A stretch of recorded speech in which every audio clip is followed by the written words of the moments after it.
Richesse, pouvoir, succès. Mais lorsqu'il découvre un bébé abandonné dans les toilettes d'un restaurant, son monde bascule à jamais. Ce qui commence comme une tutelle temporaire devient rapidement le combat le plus important de sa vie. Mais le destin réserve un dernier rebondissement. Avant de commencer l'histoire, dites-nous d'où vous nous regardez aujourd'hui. La nuit était froide, lorsque Ricardo Ferraz sortit du restaurant La Belle Vue. Il venait de conclure un marché de plusieurs millions d'euros avec des investisseurs qui avaient confiance en son sens des affaires. À 45 ans, Ricardo possédait tout ce que l'argent pouvait acheter. Un manoir surplombant la ville, des voitures de luxe et le respect du monde des affaires. Pourtant, quelque chose lui manquait, même s'il le reconnaissait rarement. « Bonne nuit, monsieur Ferraz », dit le voiturier en lui tendant ses clés. Ricardo hocha la tête et s'apprêtait à se diriger vers sa voiture lorsqu'il entendit un faible bruit, un cri. Il s'arrêta et écouta à nouveau. Le son provenait des toilettes femmes, près de l'entrée du restaurant. « Bizarre » murmura-t-il. Le restaurant était presque vide. La plupart du personnel était rentré chez lui. Les pleurs continuèrent, faibles mais indubitables. Ricardo hésita, puis se dirigea vers la porte des toilettes. Il frappa. Y a-t-il quelqu'un? Pas de réponse, seulement les mêmes pleurs faibles. Il poussa lentement la porte. Ce qu'il vit lui fit manquer un battement de cœur. Un bébé. Petit, enveloppé dans une mince couverture, allongé dans le lavabo, des toilettes. Le visage du nourrisson était rouge de pleurs, ses petits poings agitant dans l'air. « Mais qu'est-ce que » haleta Ricardo en se rapprochant. À côté du bébé se trouvait une note froissée. D'une main tremblante, il la ramassa et lut « Veuillez ne pas me juger. Je voulais être la mère qu'il mérite, mais la vie ne m'a pas donné le choix. Si vous avez trouvé mon fils, prenez soin de lui. Donnez-lui un avenir, je l'aimerai toujours. » Ricardo regarda le petit garçon qui avait cessé de pleurer et le fixait maintenant avec des yeux innocents. Quelque chose bougea dans sa poitrine, une émotion qu'il n'avait pas ressentie depuis des années. « Comment quelqu'un a-t-il pu te laisser ici ?» chuchota-t-il. La porte des toilettes s'ouvrit et Martha, la gérante du restaurant, entra.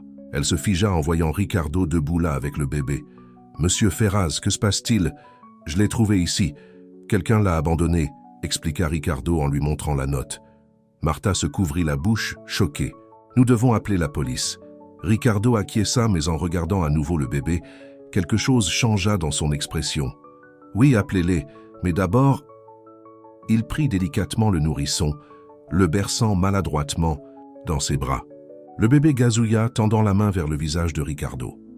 1 heure plus tard, la police et les services sociaux arrivèrent. L'officier Santos prit des déclarations tandis qu'une assistante sociale nommée Lucia Martinez examinait le bébé. « Il a l'air en bonne santé, environ 3 mois, » dit Lucia.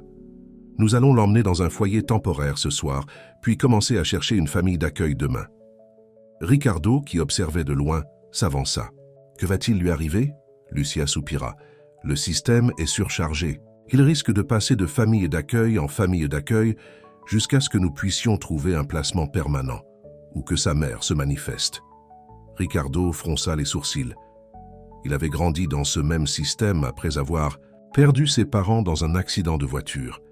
Il se souvenait des institutions froides, du sentiment d'être indésirable.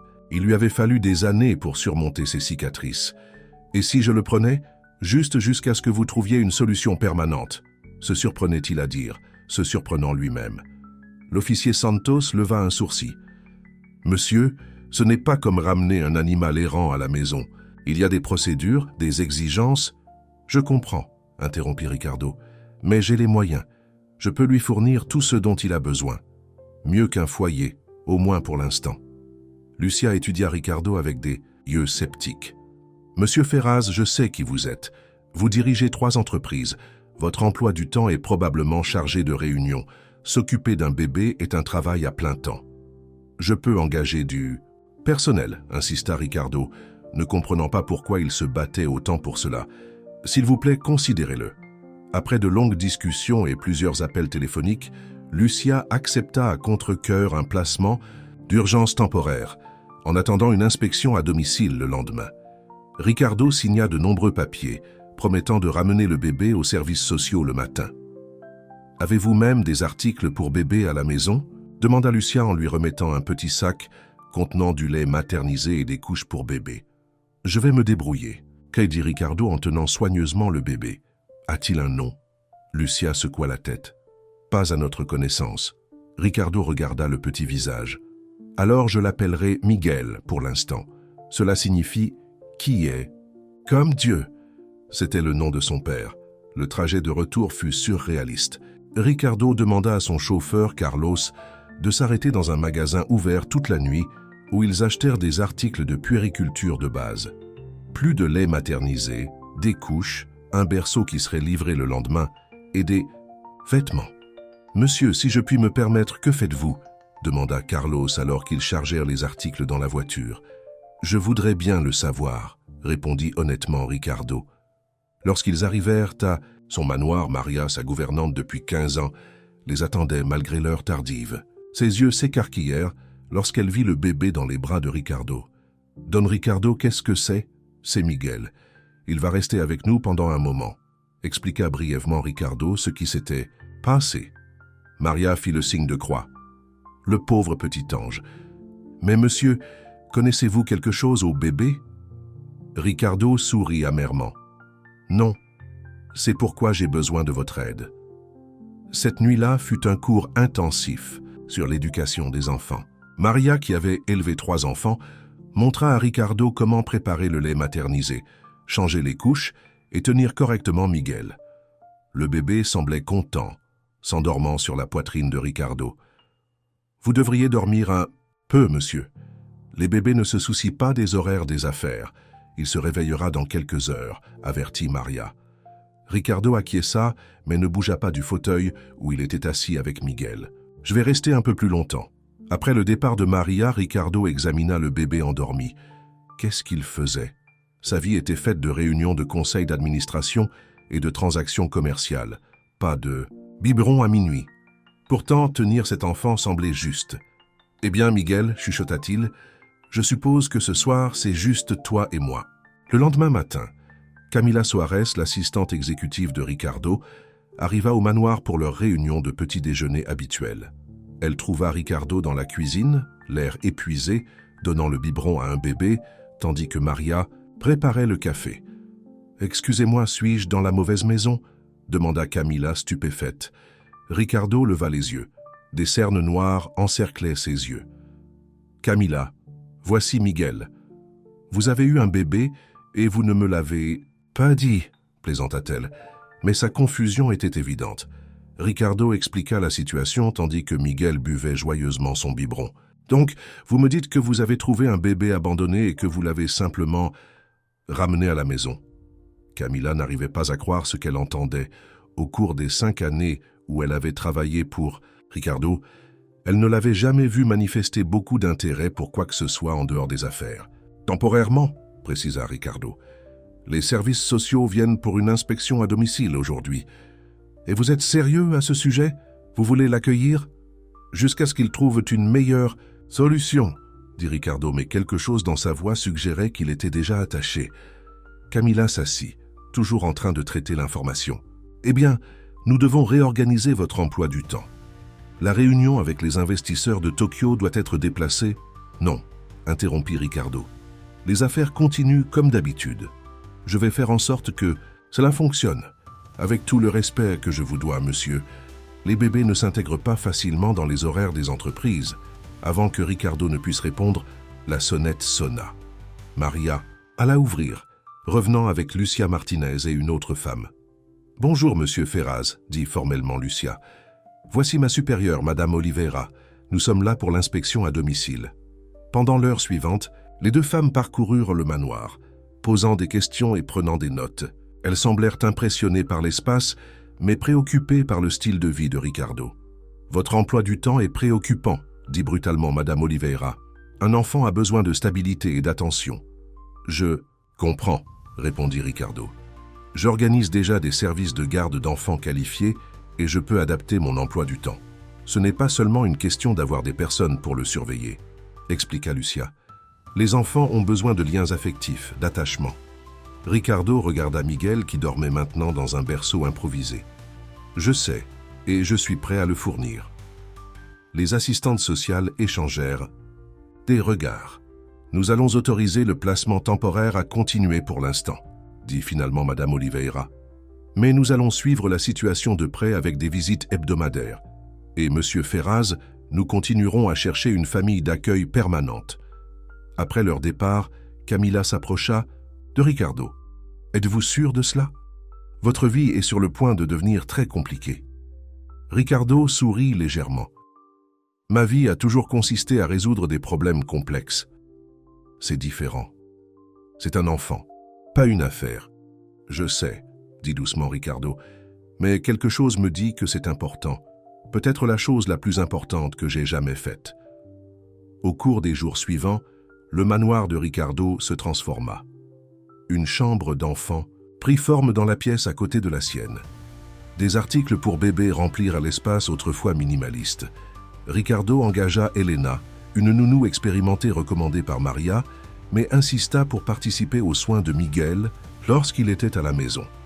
Ses associés d'affaires furent choqués lorsqu'ils apprirent la situation. « Avez-vous perdu la tête ?» demanda Eduardo, son partenaire d'affaires depuis 20 ans, lors d'une réunion de bureau.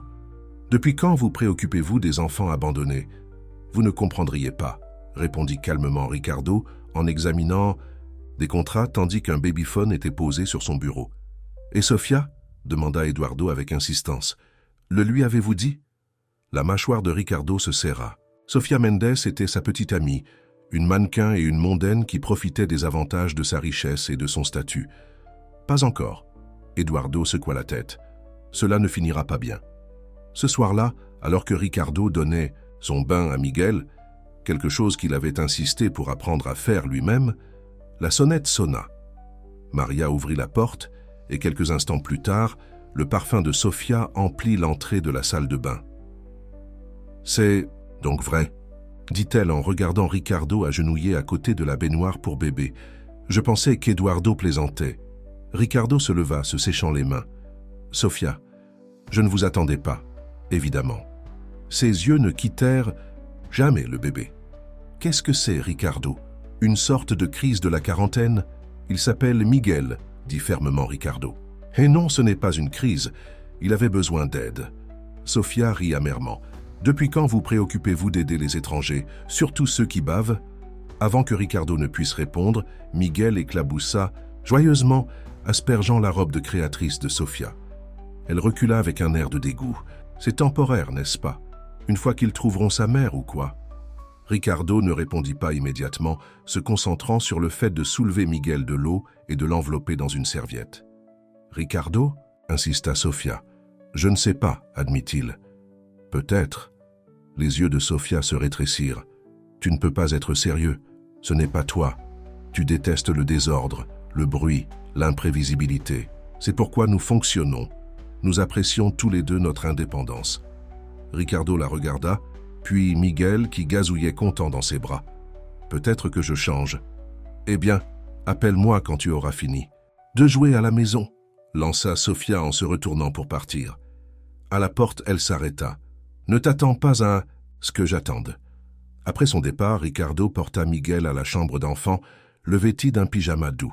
« Je crois que je viens de me faire larguer à cause de toi, » dit-il au bébé avec un petit sourire. « Probablement, pour le mieux. » Cette nuit-là, tandis que Miguel dormait paisiblement dans son berceau, Ricardo était assis dans la chambre d'enfant, réfléchissant à la façon dont sa vie avait changé en quelques jours seulement. Il s'était toujours défini par son succès, sa richesse, son pouvoir. Maintenant, d'une manière ou d'une autre, ces choses semblaient moins importantes.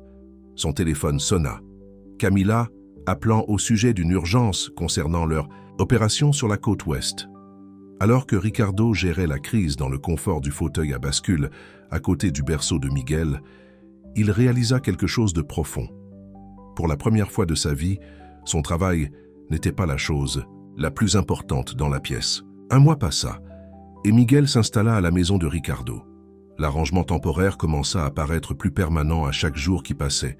La chambre d'enfant, autrefois assemblée à la hâte, était maintenant une pièce caille remplie d'animaux en peluche, de mobiles colorés et de photos de Miguel que Ricardo avait prises avec son téléphone. Ricardo était dans son bureau à domicile tôt un matin, participant à une vidéoconférence avec des investisseurs de Hong Kong, tandis qu'Elena surveillait Miguel. Le rire du bébé résonna dans le babyphone sur son bureau. Comme vous pouvez le constater d'après les projections trimestrielles. Ricardo fit une pause lorsque le rire de Miguel s'intensifia. Il sourit d'excuses au visage sérieux sur son écran. « Excusez-moi un instant. » Il mit l'appel en sourdine et se dirigea rapidement vers la chambre d'enfant où Elena jouait à cache-cache avec Miguel. « Tout va bien ?» demanda Ricardo. Elena leva les yeux, surprise. « Oui, monsieur Ferraz, il est juste heureux ce matin. » Ricardo acquiesça, observant Miguel donner des coups de pied avec enthousiasme sur son tapis de jeu. « Je terminerai ma réunion dans 20 minutes. Pourriez-vous l'amener à mon bureau après ?»« Bien sûr, monsieur. » Ricardo retourna à sa réunion, mais eut du mal à se concentrer. Les chiffres et les tableaux qui avaient autrefois accaparé son attention semblaient maintenant moins importants que le rire de Miguel. Après avoir terminé l'appel, Ricardo s'adossa à sa chaise. Son téléphone sonna. C'était Lucia, Martinez des services sociaux. « Bonjour, monsieur Ferraz, » dit-elle. « J'appelle pour programmer notre visite hebdomadaire, mais j'ai aussi des nouvelles. » Ricardo sentit son cœur se serrer. « Quelles nouvelles? Nous avons peut-être localisé la mère de Miguel. » Ces mots frappèrent Ricardo comme un coup physique. Il savait que ce jour pourrait arriver, mais il n'était pas préparé à l'impact qu'il aurait sur lui. « Êtes-vous sûr que c'est elle ?» demanda-t-il, essayant de garder sa voix stable. « Pas entièrement. Une jeune femme nommée Anna Oliveira s'est présentée en affirmant être sa mère. Elle correspond à la période et à la description générale du personnel du restaurant. Nous organisons un test ADN. » Ricardo prit une profonde inspiration. « Je vois. Et si c'est elle ? Alors Miguel lui serait rendu, à condition qu'elle soit apte à s'occuper de lui, » expliqua Lucia. « Mais, monsieur Ferraz, veuillez comprendre que c'est encore préliminaire. » Après avoir raccroché, Ricardo resta immobile sur sa chaise. La pensée de perdre Miguel lui fit mal à la poitrine d'une manière qu'il n'avait jamais connue auparavant. Elena frappa à la porte, amenant Miguel qui était éveillé et souriant. Ricardo le prit dans ses bras, le serrant un peu plus fort que d'habitude. « Vous vous êtes attaché », observa calmement Elena. Ricardo acquiesça. « Je ne m'attendais pas à ce que cela arrive. Les enfants ont le don de nous voler le cœur, dit-elle. Ma sœur accueille des enfants. C'est toujours difficile lorsqu'ils partent, mais elle dit que les aimer pendant qu'ils sont avec vous est ce qui compte. » Ricardo regarda le visage confiant de Miguel. « Et si je ne veux pas qu'ils partent ?» Plus tard ce jour-là, Camila arriva avec des documents nécessitant la signature de Ricardo. Elle le trouva dans le salon, regardant Miguel dormir dans son berceau portable. « Vous avez l'air inquiet », dit-elle en posant les papiers sur la table basse. Ricardo lui raconta l'appel des services sociaux. Je savais que c'était une possibilité, mais maintenant que cela pourrait arriver, sa voix s'éteignit. Camila s'assit à côté de lui. « Vous voulez le garder, n'est-ce pas? Est-ce fou? Il y a un mois, je ne savais même pas comment tenir un bébé. »« Ce n'est pas fou, » dit doucement Camila. « Mais Ricardo, êtes-vous sûr? L'éducation des enfants est pour toujours. Toute votre vie changerait. Elle a déjà changé, » répondit-il en regardant Miguel. « Et je pense que c'est pour le mieux. » La sonnette sonna et Maria alla ouvrir. Elle revint l'air mal à l'aise. « Monsieur, mademoiselle Sofia est là. » Sofia entra derrière Maria, habillée impeccablement comme toujours. Ses yeux allèrent immédiatement sur le bébé endormi, puis sur Ricardo. « J'espérais que nous pourrions parler, » dit-elle, en lançant un regard significatif à Camila. Camila se leva. « Je reviendrai plus tard pour ses signatures. » Après son départ, Sofia s'assit là où Camila avait été, gardant une distance prudente du berceau portable. « Vous n'avez pas répondu à mes appels, » dit-elle. « J'étais occupée. » Sofia soupira. « Écoutez, Ricardo, j'ai peut-être réagi excessivement la dernière fois. J'étais choqué, c'est tout. » Ricardo leva un sourcil. « Et maintenant ? » « Maintenant, j'ai eu le temps de réfléchir, » dit-elle en se rapprochant de lui. « Cette situation n'est pas obligée de changer les choses entre nous. Le bébé a une nounou, n'est-ce pas? Nous pouvons quand même trouver du temps pour nous. Il s'appelle Miguel, » dit fermement Ricardo. « Et ce n'est pas une situation. » L'expression de Sofia se durcit. « Très bien, Miguel, mais soyez réaliste, Ricardo. Cela n'était jamais censé être permanent. Bientôt, ils trouveront sa famille, ou une famille d'accueil appropriée, et les choses redeviendront normales. » Ricardo la regarda, voyant soudain Sofia clairement pour peut-être la première fois. Il avait toujours été attiré par sa beauté, avait apprécié sa compagnie et la nature simple de leur relation. Mais maintenant, il réalisa à quel point ils partageaient peu de valeur. « Ils ont peut-être trouvé sa mère, dit-il. » Sofia s'illumina. « Vous voyez? Problème résolu. »« Non. » Ricardo secoua la tête. « Parce que je songe à me battre pour le garder. » Le visage de Sofia tomba. « Tu ne peux pas être sérieux. Tu n'es pas fait pour être père, Ricardo. Tu travailles 12 heures par jour. Tu n'as jamais même mentionné vouloir des enfants auparavant. »« Les gens changent, » dit simplement Ricardo. Sofia se leva, sa patience clairement épuisée. Ce n'est pas un changement. C'est une transplantation de personnalité complète. Qu'est-il arrivé à l'homme qui disait que la vie de famille était pour les gens qui ne pouvaient pas gérer le vrai succès? Miguel remua sa voix élevée, faisant de petits sons de plainte. Ricardo alla immédiatement vers lui, le soulevant doucement. « Cet homme a rencontré quelqu'un qui lui a montré ce qu'est le vrai succès, » dit Ricardo tranquillement, en berçant Miguel pour le rendormir. Sofia prit son sac à main. « Tu as perdu la tête. Appelle-moi, quand tu l'auras retrouvé. » Cette fois, Ricardo savait qu'elle ne reviendrait pas. Curieusement, il ne ressentit que du soulagement lorsque la porte se referma derrière elle. 2 jours plus tard, Ricardo était assis nerveusement dans un café, attendant. Lucia avait organisé une rencontre supervisée avec Ana Oliveira, la femme qui prétendait être la mère de Miguel. Ricardo avait insisté pour être présent. Lorsqu'Anna entra, Ricardo fut surpris.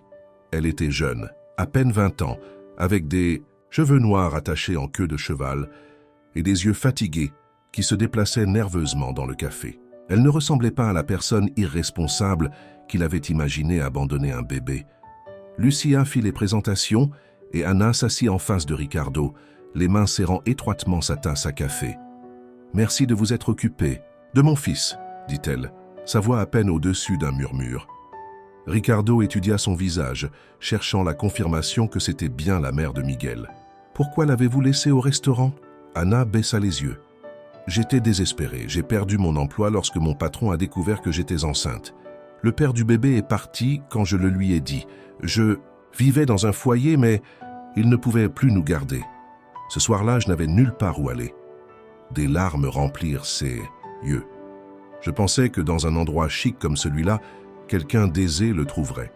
Quelqu'un qui pourrait lui donner tout ce que je ne pouvais pas. La colère de Ricardo s'adoucit légèrement.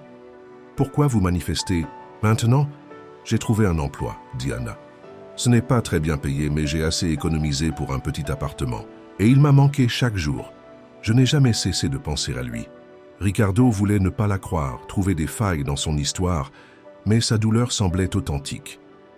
Les résultats de l'ADN devraient être disponibles. Dans quelques jours, leur rappela Lucia. Si Anna est confirmée comme étant la mère de Miguel, nous commencerons à discuter des prochaines étapes. Ricardo acquiesça de manière rigide. Et si c'est elle, quels sont mes droits? Je m'occupe de lui, je crée des liens avec lui. Lucia soupira. Monsieur Ferraz, légalement, votre statut est celui de tuteur temporaire. Si la mère biologique est apte à élever son enfant, les tribunaux privilégient généralement la réunification. Anna regarda Ricardo, semblant vraiment le voir pour la première fois. « Vous vous souciez vraiment de lui, n'est-ce pas ?»« Plus que je ne le pensais possible, » admit Ricardo. Les yeux d'Anna se remplirent à nouveau de larmes. « Pouvez-vous me parler de lui, ce qu'il aime, quelle est sa routine ?» Ricardo se retrouva à raconter des histoires sur Miguel, son premier sourire. Comment il aimait l'heure du bain, l'éléphant en peluche sans lequel il ne pouvait pas dormir. Pendant qu'il parlait, Anna écoutait attentivement, essuyant parfois ses larmes. « Il a l'air heureux, » dit-elle finalement. « Il l'est, » confirma Ricardo. « Mais il mérite de connaître sa mère. » Ces mots le surprirent même lui. Une partie de lui voulait se battre, utiliser toutes ses ressources pour garder Miguel. Mais la sincérité de l'amour d'Anna pour son fils compliquait les choses. Ce soir-là, Eduardo se rendit chez Ricardo pour leur partie d'échecs mensuelle, une tradition qu'ils avaient conservée depuis leurs années universitaires. Ricardo lui expliqua la situation pendant qu'ils installèrent le jeu. « Alors, elle semble légitime ?» demanda Eduardo en disposant les pièces blanches. « Oui, » admit Ricardo. « Elle est jeune, elle a des difficultés, mais elle aime clairement Miguel. Le test ADN nous le confirmera. » Eduardo déplaça son premier pion. « Et si c'est bien la mère, lui disputerez-vous la garde ?» Ricardo fixa le plateau. « Je ne sais pas. Il y a 1 mois, j'aurais dit oui sans hésiter. Utiliser mon argent, mes avocats, tout ce qu'il fallait. Mais maintenant, je me demande ce qui est le mieux pour Miguel. Ricardo déplaça son propre pion. Il mérite sa mère si elle peut lui offrir un foyer stable. Eduardo observa son ami. Le Ricardo que je connais n'abandonne pas sans se battre. Il ne s'agit pas d'abandonner, dit Ricardo. Il s'agit de faire ce qui est juste. Le lendemain matin, Ricardo appela son avocate, Rebecca Torres, et lui demanda de venir à la maison. À son arrivée, il lui expliqua la situation. « J'ai besoin de connaître mes options », dit-il tandis qu'il s'installait dans son bureau. Rebecca prit des notes. Si l'ADN confirme qu'elle est la mère biologique, et si elle est apte à élever un enfant, ce sera une bataille difficile. Cependant, vous avez une stabilité financière de votre côté, ce qui signifie que je pourrais traîner ça devant les tribunaux pendant des années, dit Ricardo d'un ton sombre. Essentiellement, oui, bien que cela serait difficile pour tout le monde, y compris Miguel. Ricardo se frotta les tempes. Et la garde partagée? Ou un arrangement où elle serait impliquée, mais où il continuerait à vivre avec moi? Rebecca eut l'air pensive. C'est possible, mais cela dépendrait de sa volonté d'accepter. Une sorte d'accord de coparentalité. Après son départ, Ricardo alla voir Miguel qui faisait une sieste sous l'œil vigilant d'Elena. En regardant le bébé endormi, Ricardo pensa au visage d'Anna lorsqu'elle parlait de son fils. L'amour, le regret, l'espoir. Qu'était-ce? Qui était vraiment le mieux pour Miguel? 3 jours plus tard, le téléphone de Ricardo sonna. C'était Lucia Martinez. « Les résultats de l'ADN sont arrivés », dit-elle. Ana Oliveira est confirmée comme étant la mère biologique de Miguel. Bien qu'il s'y attendait, la nouvelle lui fit l'effet d'un coup de poing à l'estomac. « Je comprends. Que se passe-t-il maintenant? » Nous allons mettre en place un plan de transition. Des visites supervisées dans un premier temps, puis une augmentation progressive du temps passé par Anna avec Miguel avant la réunification complète. Ricardo s'affaissa lourdement sur sa chaise de bureau. « Combien de temps? »« En général, environ 1 mois, » répondit Lucia. « Monsieur Ferraz, je sais que c'est difficile. Je veux rencontrer Anna, » interrompit Ricardo. « Seul, sans les services sociaux, juste pour parler. » Il y eut une pause au bout du fil. Ce n'est pas la procédure habituelle. « S'il vous plaît » Ricardo suppliait rarement, mais il le fit maintenant. « Je n'essaie pas d'interférer avec votre processus. J'ai juste besoin de lui parler. » Après réflexion, Lucia accepta de demander à Anna si elle serait disposée à rencontrer Ricardo en privé. À sa grande surprise, Anna accepta. Ils se rencontrèrent l'après-midi suivant dans un parc tranquille près du bureau de Ricardo. Anna avait l'air nerveuse, mais déterminée lorsqu'elle s'assit à côté de lui sur un banc. « Les services sociaux m'ont dit que vous aviez été un bon tuteur, » dit-elle, après un silence gêné. « Ils ont dit que Miguel s'épanouissait. Avec vous. » Ricardo hocha la tête. « J'ai fait de mon mieux. » Il prit une profonde inspiration. « Anna, je vous ai demandé de me rencontrer parce que j'ai une proposition. » Anna sembla méfiante. « Quelle sorte de proposition? »« Je sais que vous êtes la mère de Miguel. Je sais que vous l'aimez et que vous voulez ce qu'il y a de mieux pour lui, » commença Ricardo. « Mais pendant le peu de temps qu'il a passé avec moi, je suis aussi devenu très attaché à lui. L'idée qu'il disparaisse complètement de ma vie est... » Il fit une pause, luttant pour trouver les mots pour exprimer le vide qu'il ressentait. « Que suggérez-vous » demanda Anna avec prudence. Ricardo se tourna pour la regarder directement. « Et si nous trouvions un moyen d'être tous les deux présents dans la vie de Miguel, une sorte d'arrangement partagé ?» Anna parut confuse, comme une garde partagée. « Mais nous sommes des étrangers. Nous venons de mondes complètement différents. »« Oui, mais nous aimons tous les deux Miguel, » fit remarquer Ricardo. « Je pourrais aider financièrement. Vous n'auriez pas à lutter pour subvenir à ses besoins. Il pourrait avoir des opportunités que vous ne pourriez peut-être pas lui donner seul. »« Et qu'obtiendriez-vous en échange ?» demanda Anna, la suspicion évidente dans sa voix. « La chance d'être toujours présent dans sa vie, » répondit Ricardo honnêtement. « De le voir grandir, d'être là pour lui. » Anna resta silencieuse pendant longtemps, réfléchissant à ses paroles. « Je ne sais pas. Ce n'est pas ce à quoi je m'attendais. »« Réfléchissez-y simplement, » dit Ricardo. « Je n'essaie pas de vous le prendre. Je veux juste ce qu'il y a de mieux pour Miguel. » Lorsqu'ils se séparèrent, Anna promit de considérer sa proposition. Ricardo retourna à son bureau, incertain de ce qui allait se passer ensuite. Plus tard cette semaine-là, Lucia appela pour l'informer que la première visite supervisée entre Anna et Miguel était prévue pour le lendemain, au bureau des services sociaux. Ricardo emmena personnellement Miguel à la visite, le portant, ainsi que le sac à langer dans l'immeuble gouvernemental austère. Quand Anna vit son fils, ses yeux se remplirent de larmes.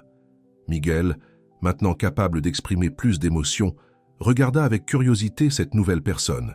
« Salut, mon petit garçon », dit Anna doucement, tendant la main vers lui avec hésitation. Ricardo remit soigneusement Miguel à sa mère, leurs mains se touchant brièvement pendant le transfert. Pendant un instant, ils furent unis par l'enfant qu'ils aimaient tous les deux. Alors qu'Anna serrait Miguel contre elle, lui chuchotant des mots en portugais, Ricardo regardait avec des émotions mitigées. Il y avait de la douleur certainement à l'idée de le perdre. Mais il y avait aussi quelque chose d'inattendu. Le sentiment que peut-être, juste peut-être, il y avait de la place dans la vie de Miguel pour eux deux. L'assistante sociale qui supervisait la visite nota à quel point Anna semblait naturelle avec Miguel, à quelle vitesse il s'installait dans ses bras. Il était clair pour tous ceux qui étaient dans la pièce que c'était bien sa mère. Lorsque la visite prit fin, Anna remit Miguel à contre-cœur à Ricardo. « Il a l'air heureux, dit-elle. Vous avez bien pris soin de lui. » Ricardo hocha la tête. « Avez-vous réfléchi à ce dont nous avons discuté ?» Anna croisa son regard. « Oui, et je pense que nous pourrions peut-être trouver un moyen, pour le bien de Miguel. » Ce n'était pas une réponse définitive, mais c'était de l'espoir. Et pour l'instant, cela devait suffire. Alors que Ricardo portait Miguel jusqu'à la voiture, il réalisa que, d'une manière ou d'une autre, ce minuscule être humain avait tout changé. Ses priorités, sa vision de la vie, même sa compréhension de ce que pouvait signifier une famille. Quoi qu'il arrive ensuite, rien ne serait plus jamais le même. 2 semaines de visites supervisées passèrent. Chaque fois que Ricardo amenait Miguel au bureau des services sociaux, Anna l'attendait avec un sourire radieux. Le bébé commençait à la reconnaître, tendant la main vers elle lorsqu'elle s'approchait. Cela remplissait Ricardo d'émotions complexes, le bonheur que Miguel crée des liens avec sa mère et la peur de ce que cela pourrait signifier pour lui. Un après-midi pluvieux de mardi, Ricardo était assis dans le bureau de Lucia Martinez pour leur entretien régulier sur le dossier. Les murs étaient recouverts d'œuvres d'art d'enfants, un contraste saisissant avec le sérieux des conversations qui s'y déroulaient. Anna a été assidue à ces visites, rapporta Lucia en examinant ses notes. Elle a également suivi les cours de parentalité que nous avons recommandés et trouvé un emploi stable. Ricardo hocha la tête. « C'est bien, c'est le cas », acquiesça Lucia, étudiant son visage.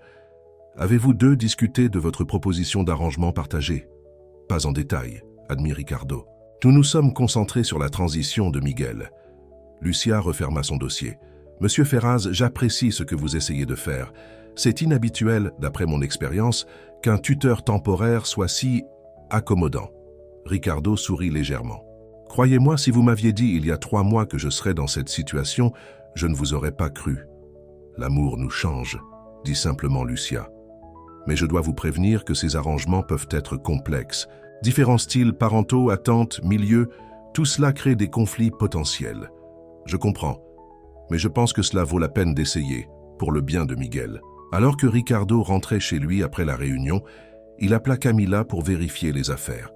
Elle avait géré une plus grande partie des opérations quotidiennes, tandis que Ricardo ajustait son emploi du temps pour s'adapter aux besoins de Miguel.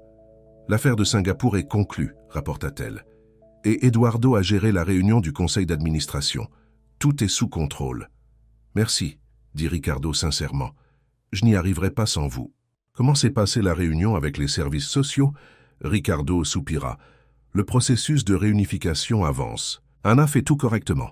Et comment vous sentez-vous à ce sujet ? Ambivalent, admit-il. Je veux ce qu'il y a de mieux pour Miguel, mais vous l'aimez, termina Camila pour lui. Oui, dit simplement Ricardo. Plus que je ne le pensais possible. Lorsqu'il arriva à la maison, Elena l'accueillit avec une expression inquiète. Monsieur, il y a eu un incident. Ricardo se tendit immédiatement. Miguel va bien ? Il va bien, il dort. Mais Anna Oliveira est là. Là ? À la maison ? Elena hocha la tête. Elle a dit qu'elle devait vous parler de toute urgence. Je l'ai installée dans le salon.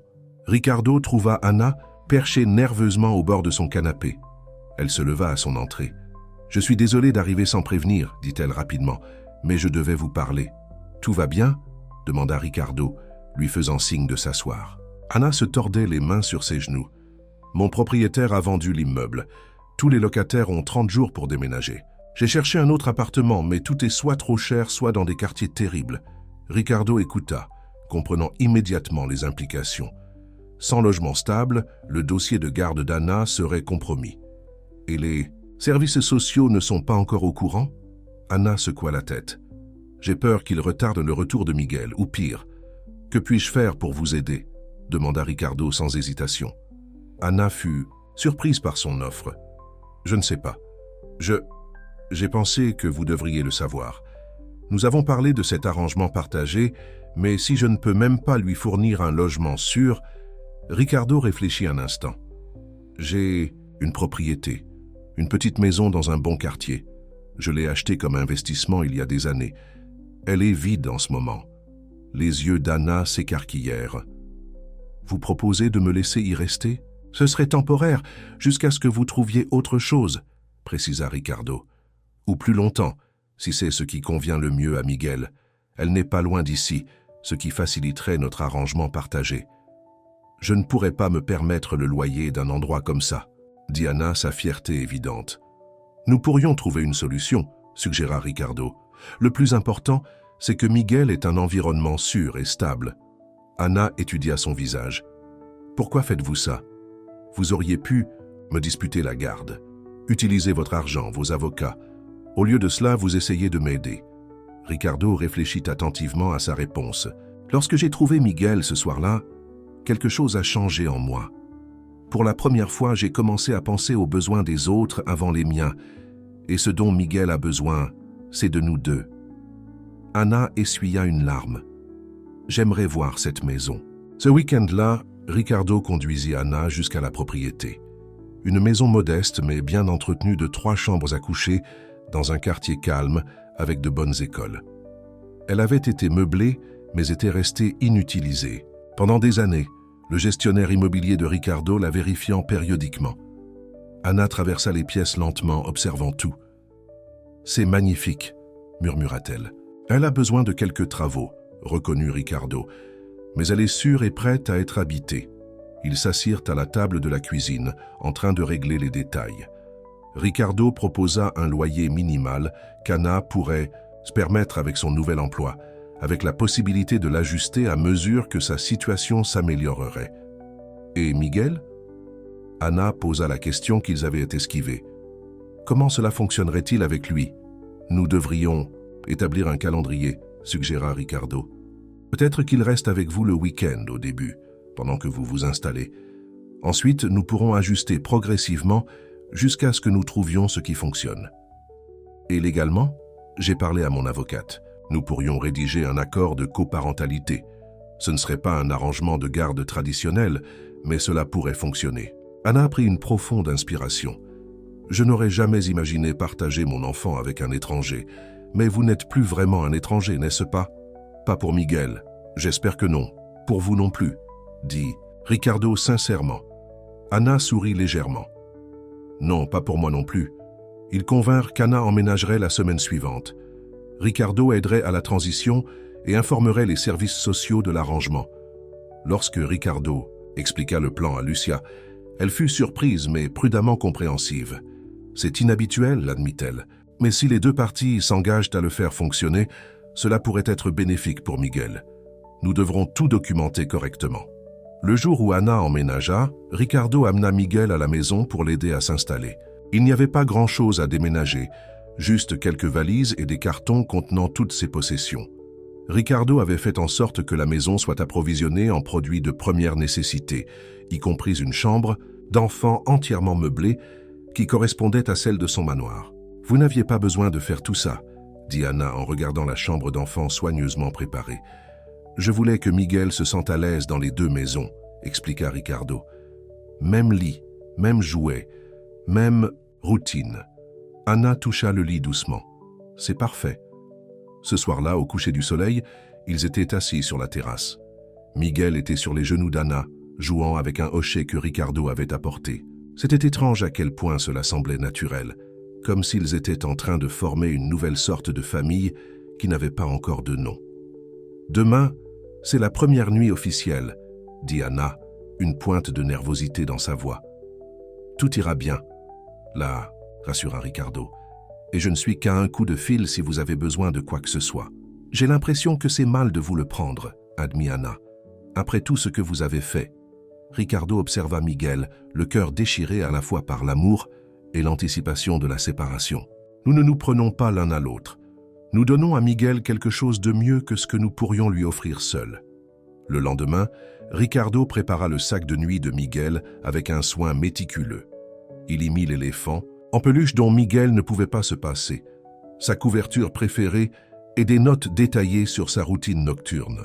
Elena regardait avec des yeux compatissants. « Ce n'est qu'une nuit », lui rappela-t-elle doucement. « Je sais », dit Ricardo en fermant le sac à fermeture éclair, « mais c'est la première de nombreuses. » Lorsqu'il déposa Miguel chez Anna, dans la maison qu'il considérait maintenant comme celle d'Anna, bien qu'il en fût toujours propriétaire, le bébé alla joyeusement vers sa mère. Ricardo resta un peu, passant en revue ses notes avec Anna, vérifiant et revérifiant que tout était en place. « Ricardo, » dit finalement Anna avec un sourire doux, « tout ira bien, je vous le promets. » Partir fut l'une des choses les plus difficiles qu'il ait jamais faites. La maison était plus vide qu'elle ne l'avait été depuis des mois, sans la présence de Miguel. Ricardo essaya de rattraper son travail, mais se retrouva à consulter son téléphone constamment pour vérifier les messages d'Anna. À 21h, son téléphone sonna avec une photo de Miguel dormant paisiblement dans son lit. La légende disait « Tout va bien, dors bien ». Ricardo resta assis longtemps dans son bureau après cela, réfléchissant à la façon dont sa vie avait complètement changé. Il y a 3 mois, il s'était concentré uniquement sur les affaires, sur les contrats, les bénéfices et l'expansion. Maintenant, son cœur était lié à un minuscule être humain qui ne se souviendrait de rien de tout cela, et à une jeune femme qu'il n'aurait jamais croisée dans sa vie d'avant. Eduardo passa sans prévenir plus tard ce soir-là, portant une bouteille de whisky coûteux. « J'ai pensé que ça pourrait vous être utile », dit-il en trouvant Ricardo dans son bureau. Première nuit du syndrome du nid vide. Ricardo réussit à sourire, tandis qu'Eduardo leur versait à chacun un verre. « C'est si évident. »« Seulement pour quelqu'un qui vous connaît depuis 20 ans, » répondit Eduardo en s'installant sur une chaise. « Alors, comment se passe cet arrangement inhabituel ?» Ricardo sirota son whisky. « C'est tôt, mais pour l'instant, tout va bien. Anna est pas ce à quoi je m'attendais. C'est-à-dire, elle est jeune, oui, et elle a eu des difficultés. Mais elle est intelligente, déterminée. Elle aime Miguel avec passion. » Eduardo observa son ami. « Vous semblez l'admirer. »« C'est le cas, » réalisa Ricardo. « Elle aurait pu abandonner, mais elle ne l'a pas fait. Elle s'est battue pour se remettre sur pied, pour être digne de son fils. Et vous deux qui jouez à la maison ensemble, comment ça se passe ?» Ricardo fronça les sourcils devant le choix de mots d'Eduardo. « Nous ne jouons pas à la maison. Nous essayons de coparentalité. Est-ce tout ce que c'est ?» demanda Eduardo avec insistance. « Que suggérez-vous » Eduardo haussa les épaules. « Je me contente de constater que vous semblez avoir développé une certaine affection pour la mère de Miguel. C'est ridicule, » dit Ricardo d'un ton dédaigneux. « Nous ne nous connaissons que depuis 1 mois à peine. Je la respecte en tant que mère de Miguel, c'est tout. Si vous le dites, » répondit Eduardo sans paraître convaincu. « Mais je ne vous ai jamais vu aller aussi loin pour qui que ce soit, pas même Sofia. » Après le départ d'Eduardo, Ricardo réfléchit aux implications de son ami. Y avait-il quelque chose de plus dans ses sentiments pour Anna? Il avait été tellement concentré sur Miguel, sur la création de cet arrangement pour son bien, qu'il n'avait pas envisagé d'autres possibilités. Non, décida-t-il, il s'agissait de Miguel. Anna était la mère de Miguel, rien de plus. Toute cette situation était déjà assez compliquée, sans ajouter des complications sentimentales. Le week-end passa lentement. Ricardo essaya de rattraper son travail, mais trouva la maison trop calme. Dimanche après-midi, il était agité, se demandant comment Anna et Miguel allaient. Finalement, il appela. « J'espère que je ne vous dérange pas. »« Pas du tout, » répondit Anna. « Nous venons de finir de déjeuner. Miguel essaie de décider s'il aime les petits pois. Pour l'instant, le verdict est non. »« Ricardo, sourit à l'image. Je me demandais si vous aimeriez de la compagnie, je pourrais apporter le dîner. Il y eut une courte pause. Ce serait agréable, dit Anna. Miguel aimerait vous voir. Seulement Miguel? Demanda Ricardo. Le rire doux d'Anna arriva par téléphone. Je n'aurais pas d'objection à vous voir non plus.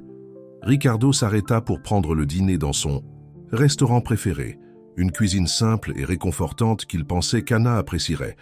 Lorsqu'il arriva à la maison, la vue de leur union lui fit gonfler le cœur. Miguel était sur un tapis de jeu au sol du salon, Anna à côté de lui, tous deux riant, tandis que Miguel essayait d'attraper un jouet coloré. « Regardez qui est là !» dit Anna lorsqu'elle remarqua Ricardo. « C'est Ricardo. » Miguel se tourna au son du nom de Ricardo, le visage s'illuminant de reconnaissance. Il fit des bruits excités, les bras tendus vers le haut. Ricardo posa la nourriture et alla immédiatement vers le bébé, le soulevant dans ses bras. « Tu m'as manqué, petit » murmura-t-il. Ils dînèrent ensemble, parlant facilement du week-end de Miguel.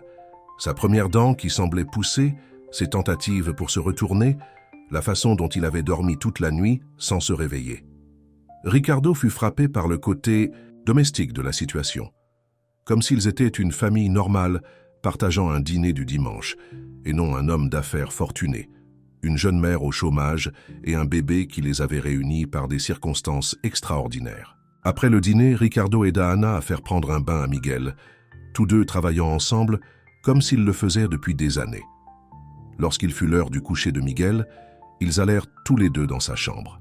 Anna s'assit dans le fauteuil à bascule avec Miguel dans ses bras, chantant une douce berceuse portugaise. Ricardo s'appuya contre le chambranle, les observant, ressentant un sentiment de justesse qu'il ne pouvait expliquer. Une fois Miguel endormi, Anna le coucha soigneusement dans son lit. En sortant de la chambre d'enfant, elle se tourna vers Ricardo. « Merci d'être venu, » dit-elle doucement. « Je pense qu'il vous a manqué. »« Il m'a manqué aussi, » admit Ricardo. « Plus que je ne l'aurais cru. » Ils restèrent dans le couloir, soudainement mal à l'aise sans Miguel, comme tampon entre eux. « Vous voulez un café ?» proposa Anna. « Ou nous pourrions ouvrir ce vin dans la cuisine. » Ricardo hocha la tête. « Le vin me convient. » Ils s'assirent sur la terrasse, sirotant du vin et parlant longtemps après la tombée de la nuit. Anna raconta à Ricardo son enfance au Brésil, son arrivée en Amérique avec sa mère à l'âge de 15 ans, la perte de sa mère des suites d'un cancer 2 ans plus tard. Ricardo se retrouva à raconter des histoires qu'il ne racontait que rarement. Son éducation en famille d'accueil après la mort de ses parents, sa détermination à réussir afin de ne plus jamais être vulnérable. « Est-ce pour cela que vous vous êtes si rapidement attaché à Miguel ?» demanda Anna. « Parce que vous savez ce que c'est que de perdre ses parents ?» Ricardo réfléchit à sa question. « Peut-être. Je sais juste que lorsque je l'ai trouvé, quelque chose s'est produit. Comme si j'étais destiné à être là ce soir-là. Je crois au destin, » dit Anna. « Que les choses arrivent pour une raison. Peut-être que Miguel avait besoin de nous deux. » Lorsque Ricardo partit enfin ce soir-là, quelque chose avait changé entre eux. Ils ne savaient pas ce que c'était, mais ils le sentaient. Une nouvelle compréhension, un lien plus profond qui allait au-delà de leur amour partagé pour Miguel. Les quelques semaines qui suivirent tombèrent dans un rythme. Miguel restait chez Anna le week-end et chez Ricardo en semaine, lorsqu'Anna travaillait de longues heures comme assistante administrative. Ils se parlaient tous les jours, coordonnant les horaires, partageant des histoires sur le développement de Miguel. Parfois, Ricardo les rejoignait pour le dîner le week-end, où Anna venait au manoir pour dîner en semaine. Les services sociaux approuvèrent officiellement leur arrangement de coparentalité, Lucia Martinez notant dans son rapport final qu'il s'agissait d'une solution inhabituelle mais positive, qui privilégie le bien-être de l'enfant. L'arrangement fonctionnait, mais il n'était pas sans défi. Leurs styles parentaux se heurtaient parfois. La tendance de Ricardo à résoudre les problèmes avec de l'argent par opposition au désir d'Anna que Miguel apprenne la valeur des choses simples. Mais ils surmontèrent ces différences avec une facilité surprenante en gardant toujours les intérêts de Miguel au centre. Un soir, Ricardo arriva chez Anna pour leur discussion hebdomadaire sur la coparentalité. Ces réunions étaient devenues importantes pour eux deux, un moment pour parler de Miguel sans distraction. Anna ouvrit la porte avec inquiétude. « Miguel a de la fièvre », dit-elle immédiatement. « Cela vient de commencer il y a environ 1 heure. » Ricardo la suivit rapidement jusqu'à la chambre d'enfant, où Miguel était couché dans son lit, le visage rouge, manifestement mal à l'aise. « Avez-vous appelé le médecin ?» demanda Ricardo en touchant le front de Miguel doucement. Anna hocha la tête. Le docteur Jensen a dit que c'était probablement juste un virus, de le garder à l'aise, de lui donner du paracétamol pour nourrisson et de rappeler si cela empire. Ils se sont relayés pour tenir Miguel, qui était agité et agité.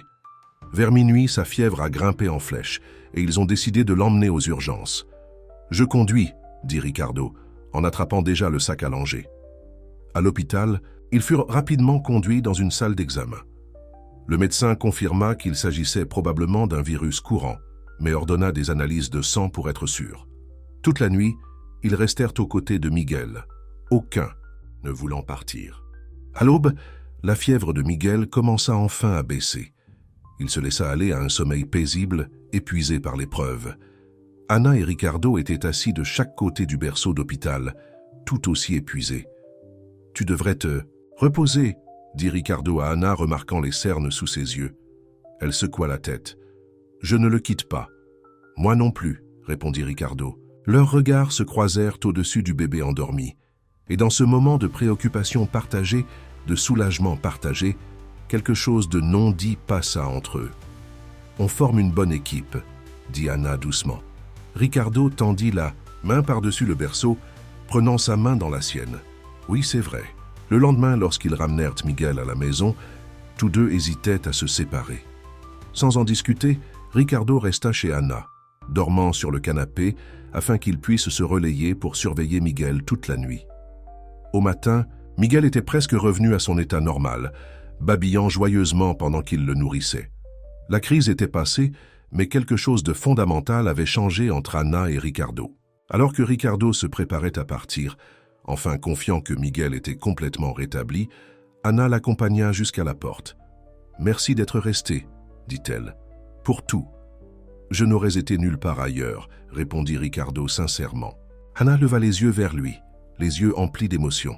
« Cet arrangement qu'on a, c'est devenu plus que ce à quoi je m'attendais. Pour moi aussi, » admit Ricardo. Ils se tenaient proches, l'air entre eux chargé de possibilités. Ricardo se sentit attiré par elle, se demandant ce que cela ferait de franchir cette ligne, passant de coparents à quelque chose de plus. Mais avant que l'un ou l'autre ne puisse agir sur le moment, le cri de Miguel venant de la chambre d'enfant brisa le charme. « Il faut lui changer sa couche », dit Anna avec un petit sourire. Ricardo acquiesça, reculant. « Je devrais y aller. J'ai des réunions cet après-midi. » En rentrant chez lui, Ricardo ne pouvait s'empêcher de penser à ce qui avait failli se produire et ce que cela pourrait signifier pour leur arrangement soigneusement équilibré si quelque chose se produisait entre eux.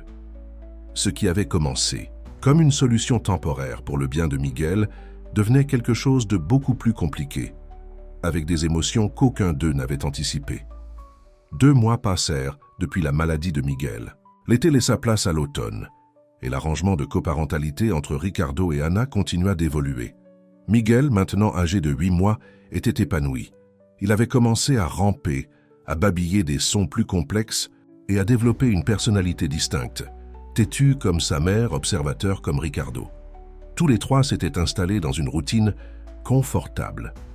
Miguel partageait toujours son temps entre les 2 maisons, mais l'horaire strict s'était assoupli. Parfois, Anna restait dîner chez Ricardo après avoir déposé Miguel. D'autres fois, Ricardo arrivait tôt pour le récupérer et finissait par passer la soirée chez Anna, les 3 partageant un repas. Par une fraîche soirée d'octobre, Ricardo était assis dans son bureau, distrait des contrats qu'il était censé examiner. Ses pensées dérivaient sans cesse vers Anna et Miguel. Demain était l'anniversaire d'Anna. Il avait organisé un dîner surprise dans son restaurant préféré et lui avait acheté un simple collier en argent avec un pendentif en forme de l'initiale de Miguel. Camilla entra avec une pile de documents, saisissant son expression distante. « Ricardo, la terre appelle », dit-elle, agitant une main devant son visage. « Où étais-tu tout à l'heure » Ricardo sourit. « Je pensais juste à demain. C'est l'anniversaire d'Anna. » Camilla déposa les documents. « Tu es bel et bien amoureux, patron. De quoi parles-tu »« S'il te plaît. » Camilla leva les yeux au ciel. « Tout le monde le voit, sauf peut-être toi et Anna. Tu es amoureux d'elle. » Ricardo commença à le nier puis s'arrêta. L'était-il? Les sentiments qu'il avait pour Anna avaient grandi régulièrement au fil des mois. Il admirait sa force, sa détermination, son dévouement à Miguel. Il attendait avec impatience leur conversation, lui manquait lorsqu'ils étaient séparés. Mais l'amour, c'est compliqué, dit-il finalement. Ça l'est toujours, répondit Camilla avec un sourire entendu. Mais peut-être pas autant que tu ne le penses. Ce soir-là, Ricardo appela Anna pour confirmer leur projet. Miguel resterait avec lui pendant qu'Anna sortirait avec des amis du travail pour son anniversaire. « N'oublie pas que je te récupère à 7 heures demain soir », lui rappela Ricardo. « Comment pourrais-je oublier? Tu fais des allusions mystérieuses depuis toute la semaine, » rit Anna. Miguel est déjà prêt, et sa valise est faite, pour son pyjama party chez toi. Comment va-t-il aujourd'hui? Il te manque. Il ne cesse de regarder ta photo dans le salon et de dire « Papa ». Ricardo sentit son cœur se gonfler. Miguel avait commencé à faire ce son récemment, bien qu'Anna ni Ricardo ne l'aient spécifiquement encouragé. Ils n'avaient pas discuté de ce que Miguel appellerait chacun d'eux, mais entendre que Miguel pouvait le voir comme une figure paternelle émut profondément Ricardo. « Et toi, comment vas-tu » demanda-t-il. « Bien, j'ai hâte à demain. » Il y avait une chaleur dans la voix d'Anna qui n'y était pas lorsqu'ils se sont rencontrés pour la première fois. Après avoir raccroché, Ricardo resta assis à penser aux paroles de Camilla. S'il était honnête avec lui-même, ses sentiments pour Anna avaient dépassé de loin leur lien partagé avec Miguel. Mais reconnaître ses sentiments signifiait risquer leur équilibre délicat, risquant de compliquer la vie qu'ils avaient construite pour le bien de Miguel. Le soir suivant, Ricardo arriva chez Anna précisément à 7 heures. Lorsqu'elle ouvrit la porte, il fut momentanément sans voix. Elle portait une simple robe bleue qui mettait en valeur sa beauté naturelle, ses cheveux noirs tombant lâches sur ses épaules. « Tu es magnifique, » dit-il, lui tendant un bouquet de fleurs. Anna rougit. « Merci. Elles sont magnifiques. » Miguel rampa rapidement vers Ricardo, babillant avec excitation. Ricardo le prit dans ses bras, le lançant doucement en l'air, tandis que Miguel poussait des cris de joie. « Papa » dit Miguel clairement, tapant le visage de Ricardo. Ricardo jeta un coup d'œil à Anna, se demandant ce qu'elle ressentait à propos de ce développement. « Il le dit toute la journée, » dit-elle doucement. « J'espère que ça ne te dérange pas. »« C'est plus que ça ne me dérange pas, » l'assura Ricardo, l'émotion épaisse dans sa voix. Après avoir chargé Miguel et ses affaires dans la voiture de Ricardo, ils se rendirent au restaurant. Ricardo avait réservé une salle à manger privée, décorée de bougies et de fleurs. Anna haleta en la voyant. « C'est trop, » protesta-t-elle. « Rien n'est trop pour la mère de Miguel, » répondit Ricardo, tirant sa chaise. Pendant le dîner, ils ont parlé et ri, la conversation coulant facilement entre eux. Ricardo se surprit à observer Anna, la façon dont ses yeux se plissaient lorsqu'elle souriait, à quel point elle devenait animée lorsqu'elle parlait de ses rêves pour l'avenir. « Je voulais te dire, » dit Anna pendant qu'ils partageaient le dessert. « J'ai été promue au travail. Ce n'est pas une énorme augmentation, mais cela signifie de meilleurs horaires et une assurance maladie pour Miguel. »« Anna, c'est merveilleux, » dit Ricardo sincèrement. « Tu as tellement travaillé pour ça. Cela signifie que je peux commencer à payer un loyer correct pour la maison, » ajouta-t-elle. « Plus de tarifs préférentiels. » Ricardo secoua la tête. « Ce n'est pas nécessaire. Si, pour moi, » insista Anna.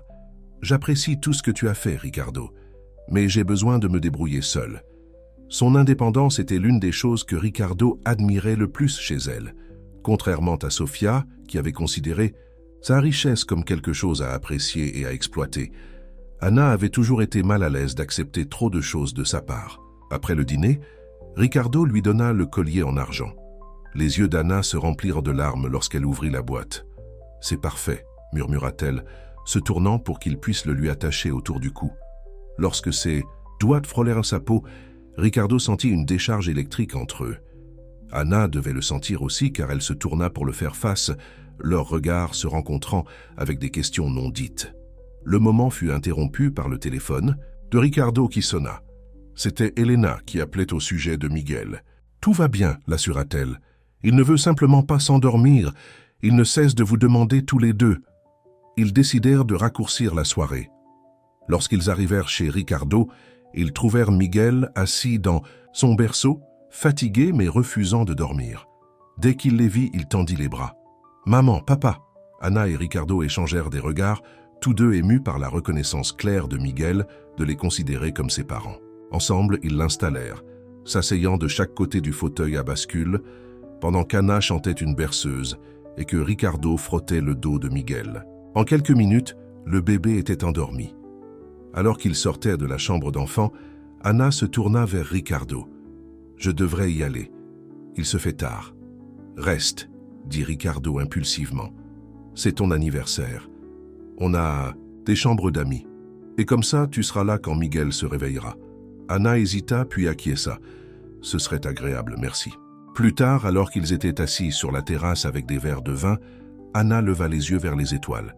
« Je n'aurais jamais imaginé que ma vie se déroulerait ainsi, » dit-elle pensivement. « Moi non plus, » admit Ricardo. « Mais je ne changerai rien. » Anna se tourna vers lui. « Même pas l'arrangement de coparentalité fou avec une femme que tu connais à peine ? » « Je pense que je te connais assez bien maintenant, » dit Ricardo doucement. « Et non, surtout, pas ça. » Leurs regards se croisèrent, et cette fois il n'y eut aucune interruption, aucune raison de se retirer. Ricardo se pencha lentement, donnant à Anna le temps de reculer si elle le voulait. Au lieu de cela, elle s'approcha de lui, leurs lèvres se rencontrant dans un baiser doux et hésitant. Lorsqu'ils se séparèrent, Anna avait l'air à la fois heureuse et inquiète. « Qu'est-ce que cela signifie ? Pour nous, pour Miguel, pour notre arrangement ? Je ne sais pas, » répondit Ricardo honnêtement. « Mais j'aimerais le découvrir. » Anna toucha son visage doucement. « Moi aussi. » Cette nuit-là changea tout, et rien. Ils convinrent de prendre les choses lentement, de s'assurer que leur relation évolutive ne perturberait pas la stabilité qu'ils avaient créée pour Miguel. Ils poursuivirent le calendrier de coparentalité, mais maintenant leur temps ensemble prenait une nouvelle dimension. Au cours des 2 mois suivants, ils devinrent progressivement plus une famille. Anna et Miguel restèrent plus fréquemment chez Ricardo. Ricardo trouva des raisons de passer des nuits chez Anna. Ils étaient prudents avec Miguel, voulant être sûrs de leur relation avant d'apporter des changements permanents à sa routine. Alors que Noël approchait, Ricardo fit face à une crise commerciale inattendue. Un investisseur important menaçait de se retirer d'un accord qui durait depuis des mois. Il devait se rendre immédiatement à Tokyo. « Je ne serai absent que 3 jours, » dit-il à Anna pendant qu'il faisait sa valise.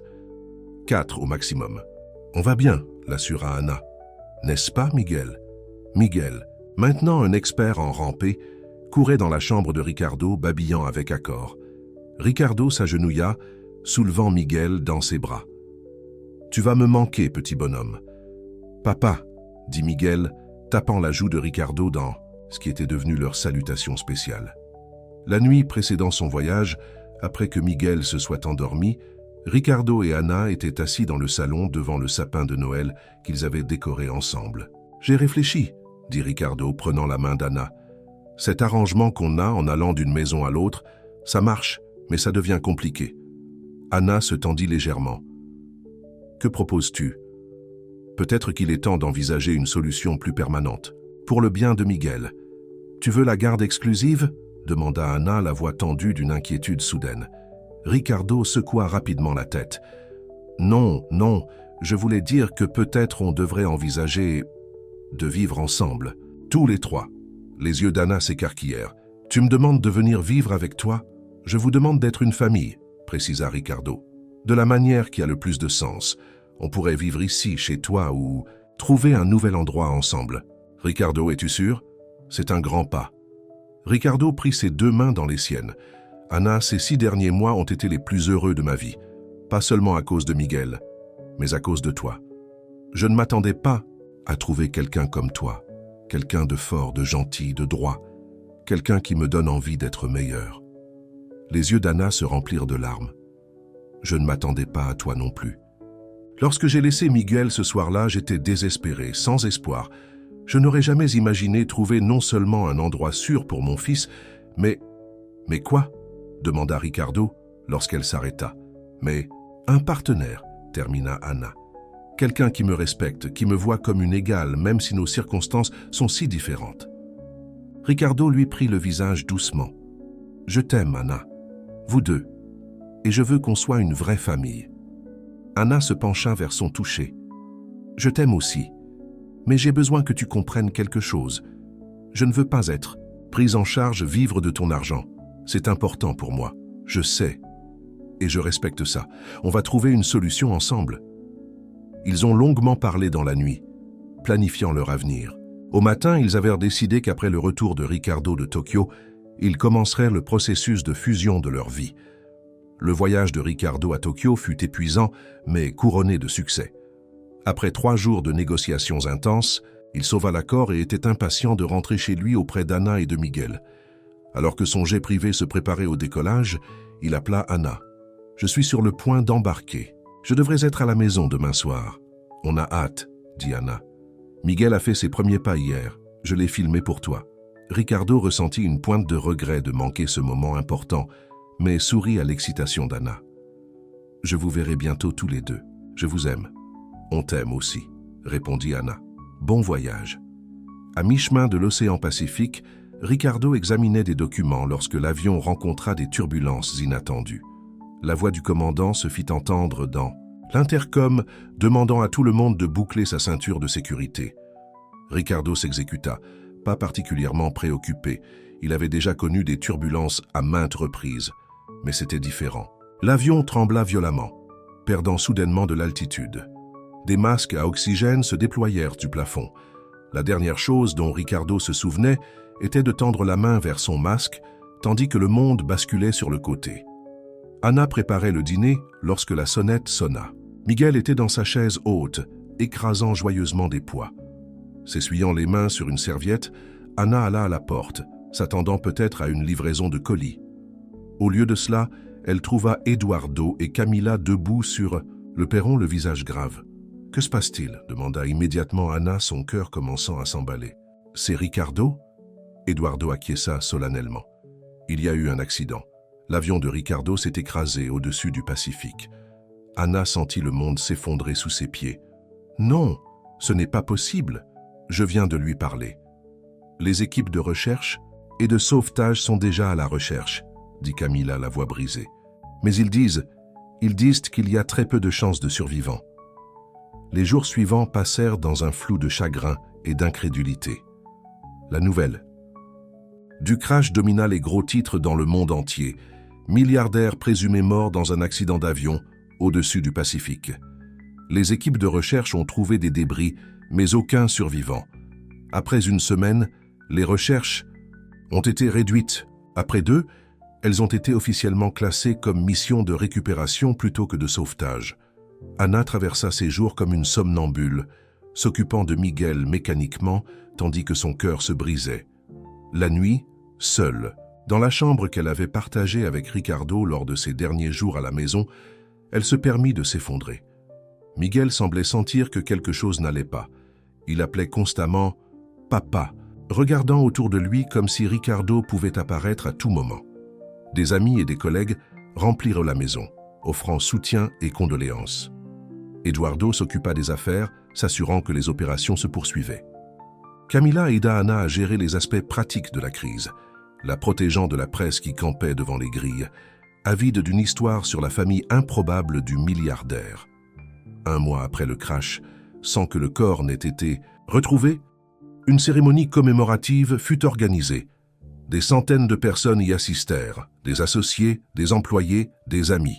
Anna était assise au premier rang, Miguel sur ses genoux, se sentant étrangement déconnecté des éloges décrivant un homme que ces personnes avaient connu pendant des années, pourtant différent du Ricardo qu'elle en était venue à aimer. Après la cérémonie, Eduardo s'approcha d'elle. « Nous devons discuter du testament de Ricardo et de l'avenir de l'entreprise. » Anna acquiesça hébétement. Bien sûr. Le lendemain, elle rencontra Eduardo et Rebecca Torres, l'avocate de Ricardo, dans son bureau à domicile, une pièce qui sentait encore la présence de Ricardo. « Ricardo a mis à jour son testament il y a 3 semaines, » expliqua Rebecca en ouvrant un dossier. « Il a laissé des instructions très précises. » Anna écouta sous le choc, tandis que Rebecca détaillait les dispositions de Ricardo. Il avait laissé des fonds fiduciaires pour Miguel et Anna, garantissant qu'ils ne manqueraient de rien. La maison dans laquelle ils vivaient appartenait désormais à Anna.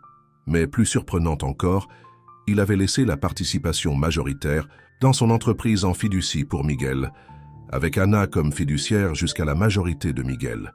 Il voulait que Miguel ait son héritage, expliqua Rebecca, et il vous a fait confiance pour le protéger pour lui. Eduardo avait l'air mal à l'aise avec cet arrangement, mais résigné. Ricardo a aussi laissé ça pour vous, dit-il tendant une enveloppe à Anna. Il a demandé que vous la lisiez en privé. Ce soir-là, après avoir couché Miguel, Anna ouvrit enfin l'enveloppe. À l'intérieur se trouvait une lettre de la main de Ricardo. « Ma très chère Anna, si tu lis ceci, quelque chose m'est arrivé. J'espère que ce sera dans des années, quand nous serons vieux et gris. Mais j'ai appris que la vie a souvent d'autres plans. Le jour où j'ai trouvé Miguel est le jour où ma vie a vraiment commencé. Et le jour où je t'ai rencontré est le jour où elle a trouvé son sens. Tu m'as montré à quoi ressemblait la vraie force, ce que pouvait être le véritable amour. J'ai pris des dispositions pour que tu sois prise en charge, toi et Miguel, mais je sais que ce n'est pas ce qui compte le plus pour toi. Ce qui compte, c'est que Miguel grandisse en sachant qu'il était aimé par nous deux. Parle-lui de moi, de la façon dont nous sommes devenus une famille. Dis-lui que parfois les choses les plus précieuses nous arrivent de manière inattendue. Tu m'as fait croire aux deuxièmes chances, à la possibilité d'un bonheur que je ne pensais pas mériter. Rien que pour ça, je t'aimerai éternellement. Prends soin de notre fils, aide-le à devenir l'homme dont tu serais fier. Et sache que, où que je sois, je veille sur vous deux, ma famille parfaite et inattendue. Tout mon amour, toujours, Ricardo Anna. Serra la lettre contre son cœur, les larmes coulant sur son visage. Dans la chambre d'enfant voisine, Miguel remua dans son sommeil, comme s'il ressentait sa douleur.